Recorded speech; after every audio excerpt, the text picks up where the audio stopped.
xaflad sagoontin ah oo loo qabtay dufcaddii shanaad ee sanadkan ka qalin jabinaysa dugsiga sare ee Balanbale Secondary School ee degmada Balanbale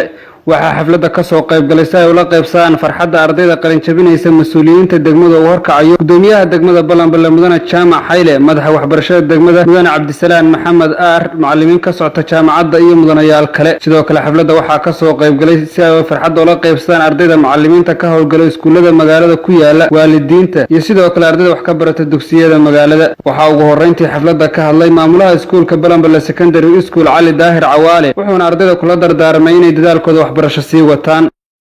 xafladan waa xafladda sabootinka dufcadda shanaad ee dugsiga sare ee degmada Balanbale maanta waxaynu u taaganahay inaan sabootino ardayda sanadkan 2019-2020 ka qalin bedelatay dugsiga sare ee degmada Balanbale ahna dufcaddii shanaad ee dugsigan soo martay ardayda waxaan leeyahay hal yaro kelmad waxa weey maanta waxa qalin jabin lama yiraahdo qalin bedelasha la yiraahdo waxaad ka qalin bedelateen dugsigii sare waxaad runtii taagan tihiin dhabadii waxbarashada tooska ah aad ka bilowd lahaydeen waxaad hadda wajiga la gali doontaan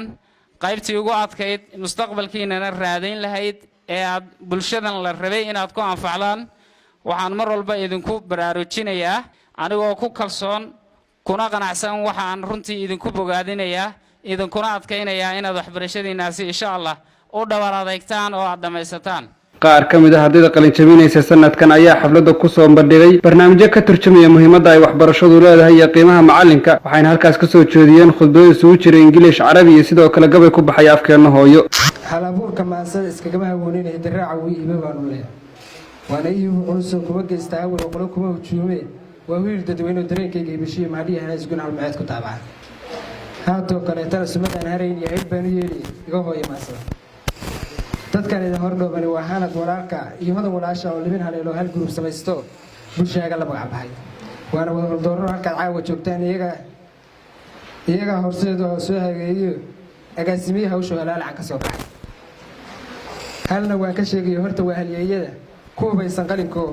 nasiibsadooda guri kale waa jirin Faarax Cabdi Cismaan oo kamid ah barayaasha jaamacadda ummadda Soomaaliyeed qaybteeda magaalada Muqdisho xafladda goobjoog ah ayaa ardayda kula dardaarmay ardaydu ku soo biiraan jaamacadda ummadda Soomaaliyeed maadaama jaamacaddu ay tahay jaamacad caalami ah ardayda hadda qalin jabinaysa oo fanfoor taankeeda gashay waxa raayna yiraahdo annaga taan idin ahay geedi baan idin wadnaa geedigaas oo ah inaad ka mid noqotaan bahda jaamacadda ummadda Soomaaliyeed توان أهان والدينتي دنري إلا 12 سنة نسوي وذي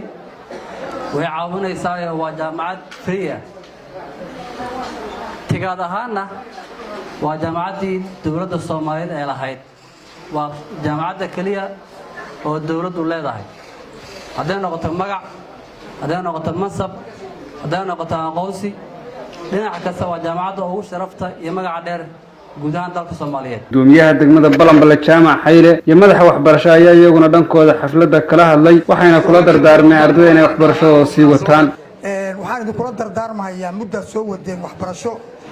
waxbarashadiina idin ma dhamaan inaad dhamaysaan ilaa heer jaamacadeed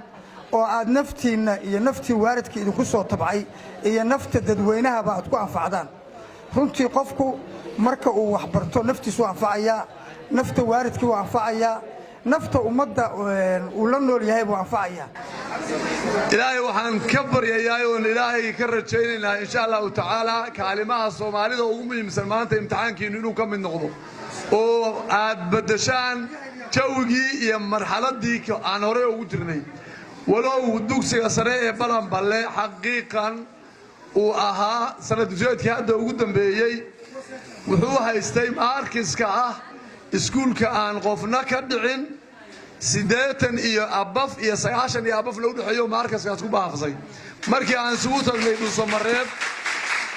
wuxuu noqday iskuulkii rikoorkii ugu wanaagsanaa xiriir la marwan noqda waxaan markay ilaahay ka rajaynaynaa sida aan nabadgelyada oo ilaahay lagu kala gudbiyay inaad waxbarashadana u wadataan adinkuna aad noqotaan kuwa ka qalin keena waxbarashada adinku aad danaynaysaan. gabagabadii munaasabadda ardayda ayaa waxa ay guddoonsiiyeen shahaado sharaf maamulkii iyo macallimiintii muddo u taagnaa sidii ay u soo gaari lahaayeen heerka ay maanta taagan yihiin. سعيد جيت علي سعيد برشاوي كلسن TV مقالة بلنبلة.